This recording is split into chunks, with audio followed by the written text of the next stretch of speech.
Hi, welcome back to another TerranScapes video. This video is going to revisit water effects yet once again.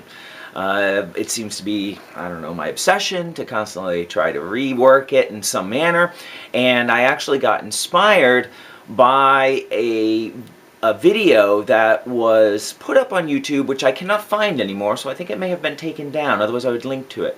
But it showed a Japanese TV show that focused on miniature modelers, like expert miniature dioramists.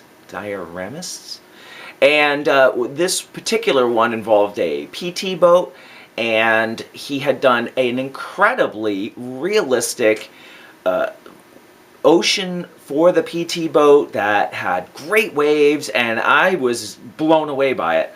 So after watching that video several times, I made a couple attempts to try to replicate it with not a lot of success, actually. So we're going to start this video by taking a look at what I attempted and the theories behind it, why it didn't work, and then we're going to take a look at these ocean boards, which are finished for a customer, and I'll show you some of the new additions that I put on them to step them up a notch, but maintaining a lot of the similar techniques that I've done in the past. So first, let's look at what went wrong.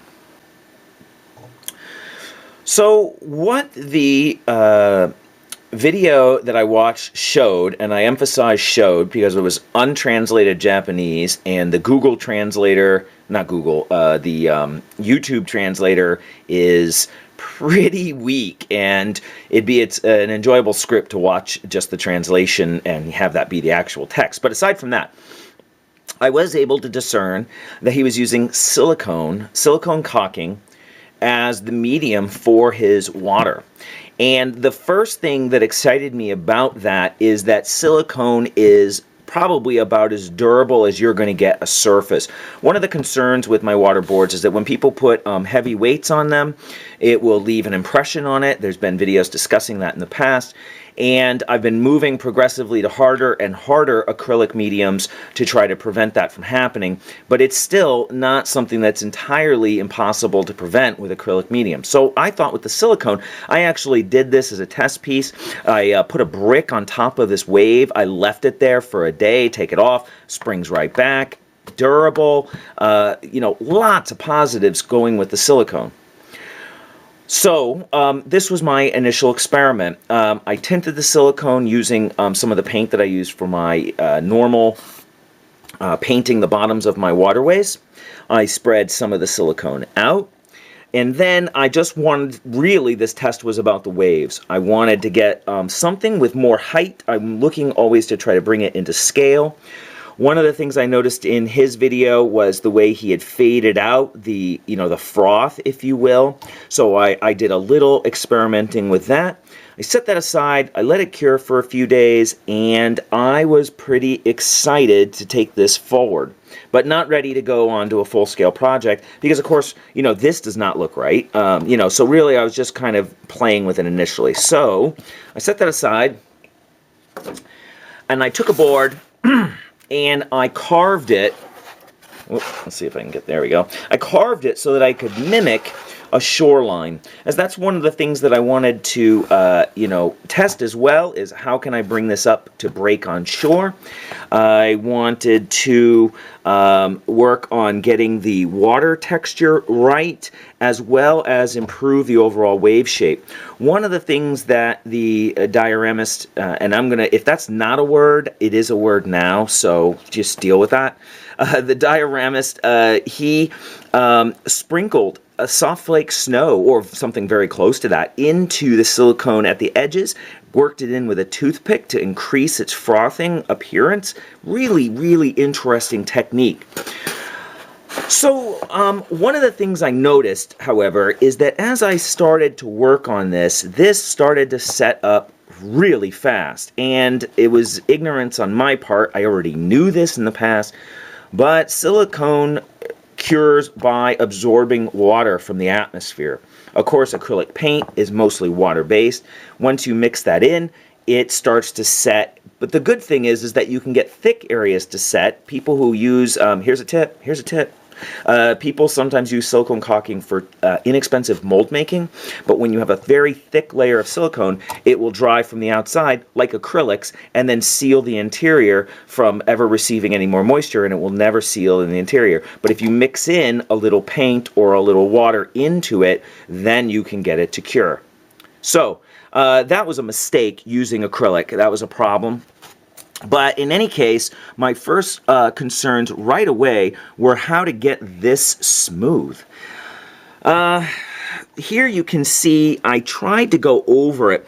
I sort of wet my finger and tried to rub this in a little bit to smooth that out. I was looking for, his water looked very glossy and had a nice sort of contour to it, and I could not get that to work. My suspicion was that it was curing too fast and was unworkable. So what I did then is I tried to do another one with ink mixed in instead of water. Oh no, I'm sorry, not ink. I used oil paint, actually.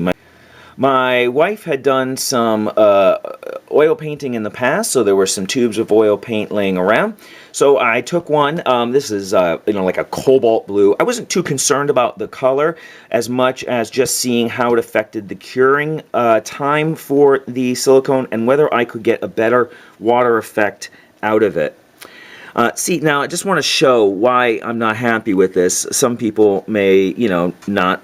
I don't know, people often, tell me I'm overcritical, but you can see a lot of brush strokes in it. There are some, folds where it's been overlaid. This does not look like water. This does not look like water. And of course, coating this to smooth that out defeats the purpose of having the silicone be the exterior surface. That's the whole point. So I can't coat this to fix that. We're going to talk about that in a second. But so what I did is I went back in, I tried to rework the waves to improve their texture. I wanted them a little more frothy. And I tried to smooth the silicone to control the texture of the open water better. I actually used water. I used rubbing alcohol I used water over here. I used rubbing alcohol here thinking that might not react to the silicone as quickly and would give me more time to work with it.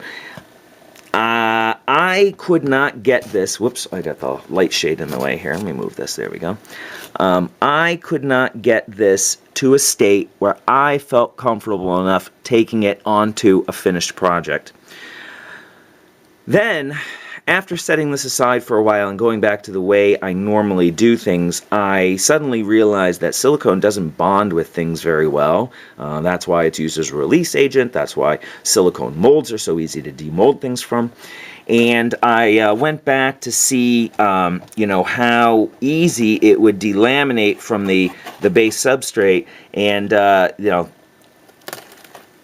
pretty easy. Now that was the one with the water, well, the acrylic paint mixed in. Here it was a little bit, actually it bonds a little bit better. That's not too bad. I mean, obviously I can pull it off, but it's taking more effort to get it off, and it shouldn't pose a problem. Maybe. I don't know. Just as a final comment on this before I show you what I've been doing recently instead, the dioramist, I like that word, I hope I made it up, used enamel paint, I believe, to tint his water, so something to consider.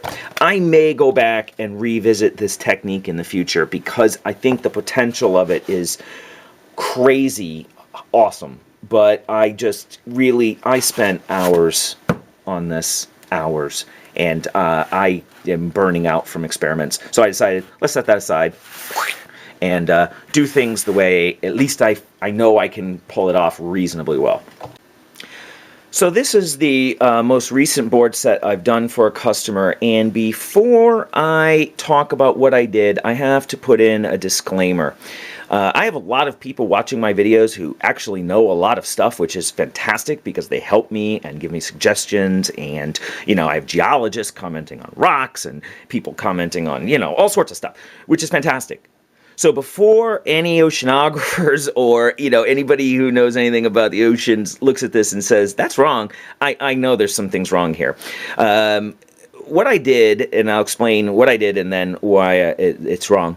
What I did is I took the Liquitex gloss gel that I'm using for the surface so that I can get that nice rippled effect, which is maybe almost a little too ripply, but it is hard to get it smoother than this, and it really picks up the light and gleams from a distance. So I've been actually very pleased with how this has been looking. I used the Liquitex and I cut in a little bit of white paint, and then I decided to dabble that along the edge to make waves.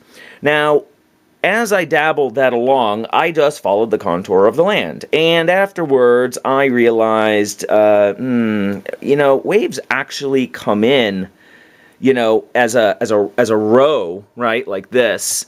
And then these break here, and then these break here, and these break here. And this curving of the waves is not really accurate.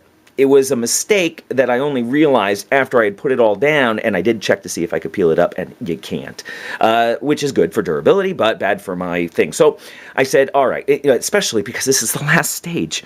After I've done all this work, I painted it, I flocked it, I put on all this stuff. So I wasn't going to abandon it, and I decided to try to work with it as best I can, and I do think that this is a big improvement over my previous ocean boards because they didn't have any waves at all. And it will only get better in the future. So that's my caveat. So let's talk about what I did here. Let me pick up another board a little bit smaller so I can manage it under these lights a little bit better.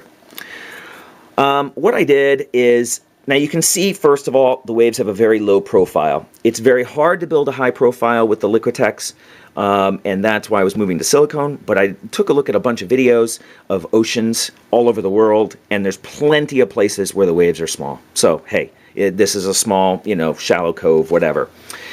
So I was okay with the low profile for now. The next thing I noticed once I had put these in is that I needed that fading back, and I decided to take that opportunity to put some angular momentum onto the waves, so all of the waves are drifting this direction and then breaking irregularly as they hit the underlying, topography of the land. That's what I went for. So what I did is I mixed in a little bit. I actually painted Liquitex onto the backs of these waves for probably 5 hours off and on, because I didn't want to go too heavy and I wasn't sure what the effect was going to be, so I built them up very gradually. It will go a little faster in the future, but first time out, take your time with it.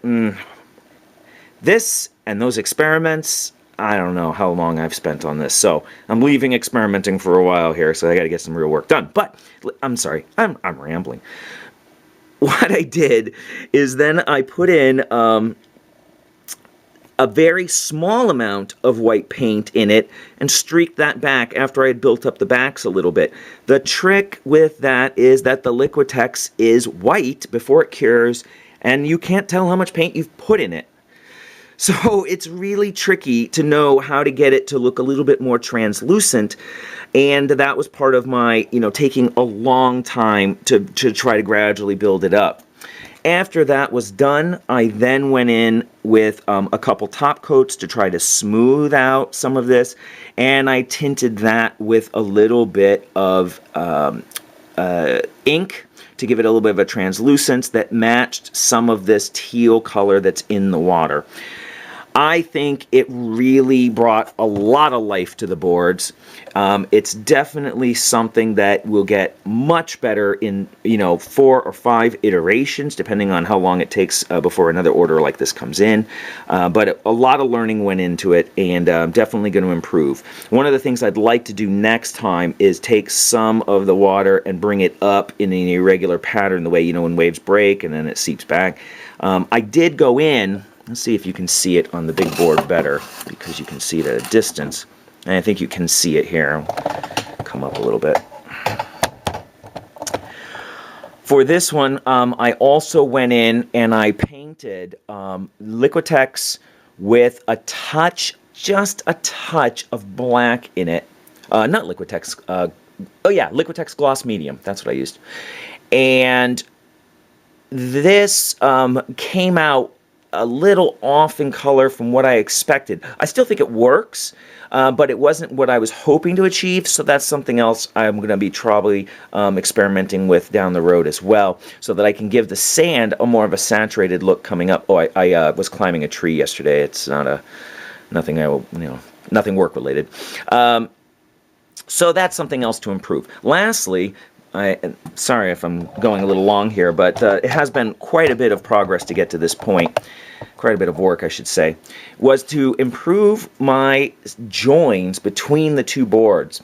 And I finally discovered I discovered that there's a simple way to help fix this so that they come up to the same height that I should have thought of earlier, but at least I finally did, which is that when I have a dam, right, put up against this edge when I pour the Envirotex, you can see here, right, and this has been covered in previous videos, that if I measure from the height of the dam to the surface, and then I measure the height of the dam, because they're not all cut, the same height, and I measure to this table, and I subtract, then I can determine how thick this is.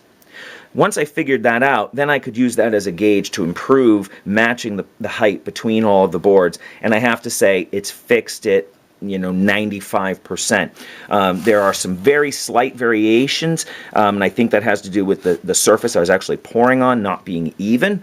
So that's something to watch a little more closely, but boy, is this a much tighter fit than my previous pieces. So really excited that I've kind of come up with a solution for that.